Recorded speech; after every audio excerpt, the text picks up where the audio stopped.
¿Qué le pasa a un edificio cuando interactúa con un sismo? ¿Hay forma de disipar la energía que le induce esta fuerza natural de la Tierra? Son algunas de las preguntas que vamos a estar comentando el día de hoy con nuestro invitado. Bienvenidos. El día de hoy me encuentro con el doctor Francisco Héctor Bañuelos García, quien nos va a platicar un poco acerca de los disipadores de energía en edificaciones. Francisco, ¿en qué consiste la protección sísmica de las construcciones? Gracias, pues básicamente consiste en añadir elementos suplementarios no convencionales a las estructuras, ya llámese edificios, puentes, etcétera. Son elementos diferentes de vigas, de columnas, de muros. Esos son, básicamente en eso consiste proteger a una estructura ante sismos. Y dentro de la parte de los dispositivos de disipación, ¿cuáles existen? ¿Qué tipos existen? Bueno, básicamente existen tres.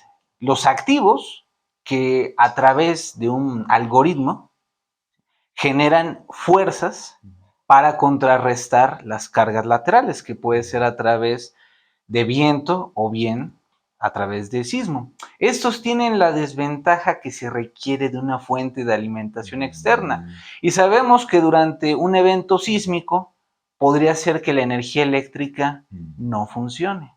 Entonces, pues bueno, esa es la gran desventaja que tienen esos.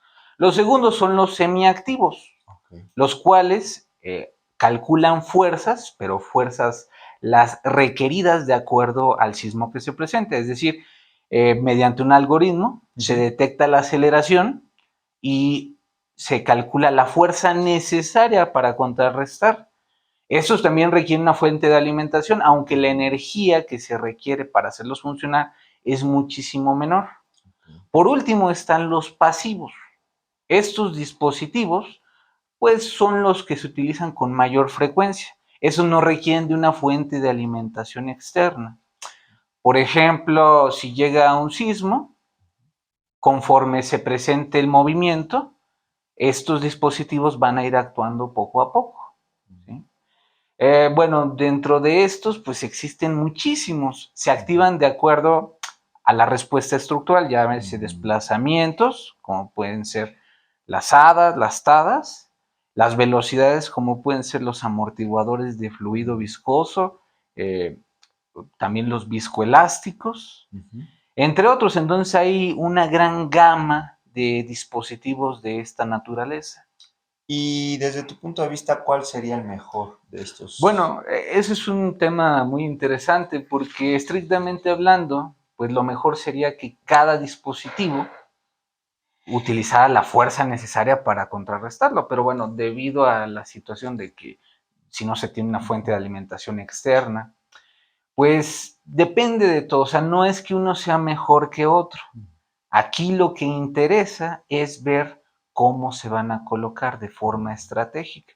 Cualquiera de ellos puede ser eficiente, inclusive podría ser que uno sea mejor que otro si se coloca de forma estratégica en los puntos donde la estructura o el puente, el edificio, esté más vulnerable. Entonces aquí más bien es de qué forma estratégicamente se va a colocar.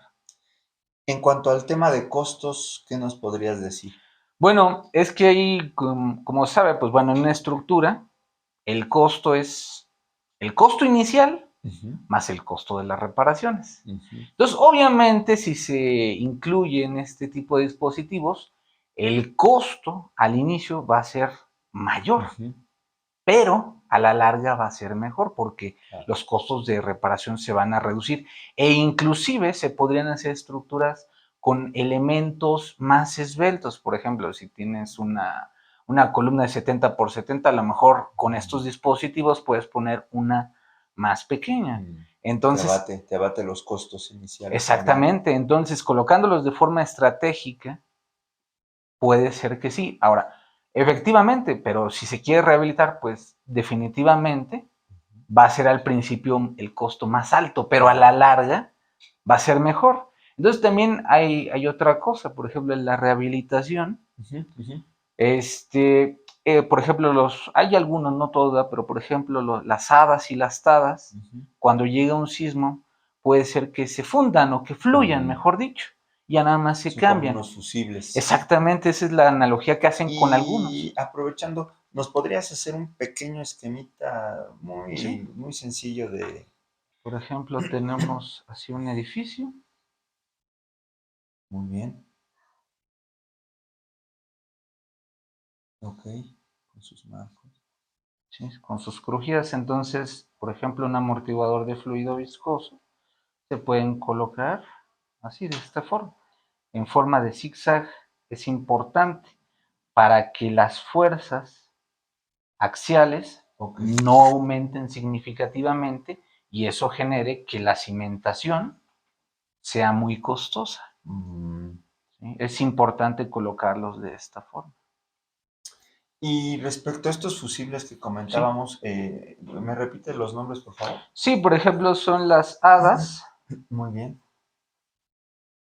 Sí, que es, bueno, está en inglés, es Sí. Add Damping and Add Stiffness, es decir, añadir amortiguamiento y rigidez. Y igual en estos son HADAS.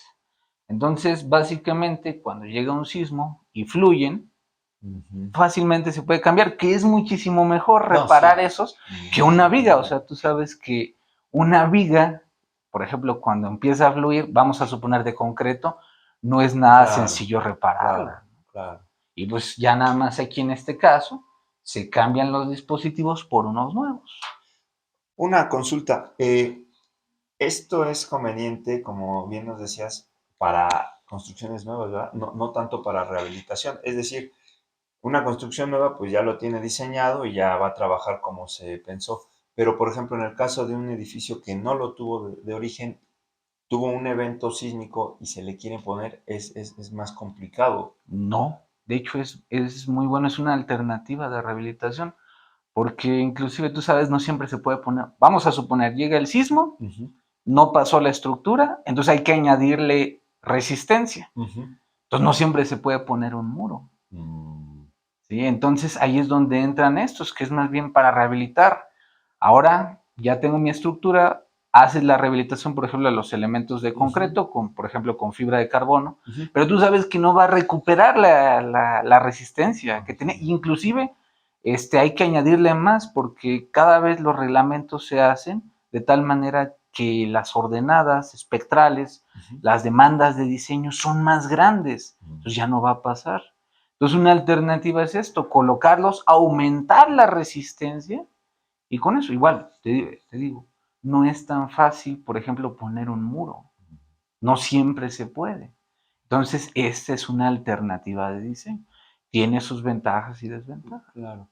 Del sismo que hubo hace 5 años, en septiembre del 2017, ¿te acuerdas de algún ejemplo de edificio aquí en México que haya tenido este tipo de rehabilitación? ¿Alguno que sea así característico? No, bueno, les puedo decir, por ejemplo, de la Torre Mayor, que estaba reforzada con estos disipadores, que es cierto, me pueden decir, bueno, es que esa está sobrediseñada, pero no le pasó nada. Claro. Pero en general, pues es una buena opción para rehabilitar. Claro. Hay otros, ¿verdad? Que los contravientos por restricción, por pandemia, hay muchísimas opciones, pero definitivamente pues es una opción muy atractiva para rehabilitar y diseñar nuevas estructuras. 2 preguntas más. Una, ¿contra qué competiría este tipo de dispositivos? Y 2, ¿cuáles son sus ventajas y sus desventajas en contraste con esas alternativas? Bueno, por ejemplo, para rehabilitar una estructura puedes poner elementos rigidizantes, básicamente muros y contravientos. Okay. ¿Sí? Entonces, contra esos competirían. Ahora, ¿cuál es la ventaja? Bueno, pues un contraviento no voy a negarlo, o sea, básicamente, pues añade resistencia.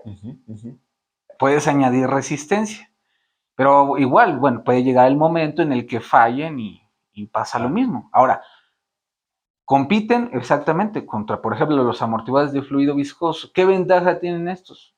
Que hay que darles mantenimiento, no se deben de cambiar. Entonces, pues, vuelvo a lo mismo, no es que uno sea mejor que otro, es una alternativa. ¿Qué es lo que quieres? Por ejemplo, ahora hay otra cosa, por ejemplo, en el caso de las hadas y las tadas aumentan rigidez y amortiguamiento, entonces hay que llegar a un balance entre uno y otro, no está tan fácil. ¿Cuánto le pones más de uno? ¿Cuánto le pones de otro? Y en los amortiguadores de fluido viscoso nada más añades amortiguamiento. Entonces ahí es una facilidad para el diseño, ¿no? Entonces, pues bueno, sería competir contra esos. Digo, no siempre igual, no siempre se puede poner un muro, no siempre se puede poner un contraviento, ¿no? Ahora también hay que ver hasta qué límite de diseño vas a llegar. Muy bien. Y en este sentido, en sí, ¿qué es lo que se diseña? ¿El grosor? ¿Qué se diseña? ¿La longitud? ¿La posición? No, la longitud, bueno, ya está, ves la de la crujía, como se puede ver aquí. Okay. Pero ahí lo que se diseña es la capacidad. Tienen un cilindro y correcto. tienen un fluido viscoso. Entonces, ese es lo que se diseña, el tamaño de ese. Okay. ¿Qué tanto va a ser? ¿No? Y ya son tamaños comerciales. Ya hay tamaños comerciales, pero inclusive en muchas empresas con los que he platicado, tú puedes hacer tu diseño y decir, yo ocupo un amortiguador de tales características y te lo hacen. Inclusive me han dicho que han hecho, o sea, inimaginables, ¿no? O sea, amortiguadores con que uno puede decir, oye, ¿cómo le hiciste para hacer ese tamaño? Los hacen nada más. Obviamente hay unos que son más comerciales, claro. Y obviamente pues va a salir más barato que hacer uno así. Exactamente, entonces hay que tener todo ese tipo de cosas en mente, ¿no? O también, por ejemplo, los costos no son costos uniformes, es decir, no son proporcionales, no es que si tengas uno de capacidad de, por ejemplo, voy a decir una cosa, que 50 kilonewtons por segundo entre metro, y luego tienes uno de 100, no es que si... el doble. Exactamente, no es cierto, no es así. Uno de 100 puede que te cueste... puede que te cueste menos que poner dos de 50. Claro. Entonces ahí es donde... estar jugando ahí con... Exactamente, entonces ahí ya viene la habilidad del diseñador, ¿no? ¿Cuánto lo pongo? ¿En qué lugar? ¿Qué es más conveniente, ¿no? En eso. Y ya para concluir, doctor, una consulta. Alguien que esté interesado en aprender más de esto, ¿qué referencias o a qué estudios tendría que abocarse para aprender más sobre el tema? Porque esto pues no se da en la licenciatura.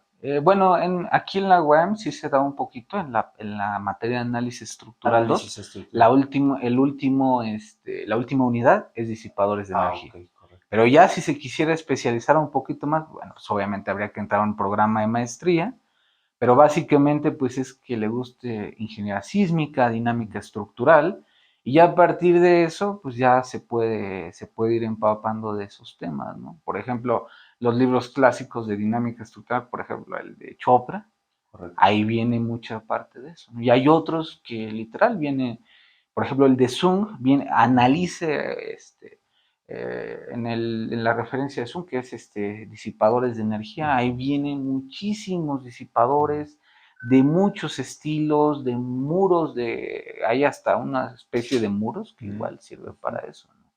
Entonces, pues sí, no es un tema nuevo, porque esta tecnología se usaba para armas militares, todo esto de los amortiguadores, pero de la industria militar. Exactamente, viene de ahí, o sea, no es algo nuevo, pero lo que sí es nuevo es que se está aplicando poco a poco y al día de hoy ha cobrado mayor relevancia.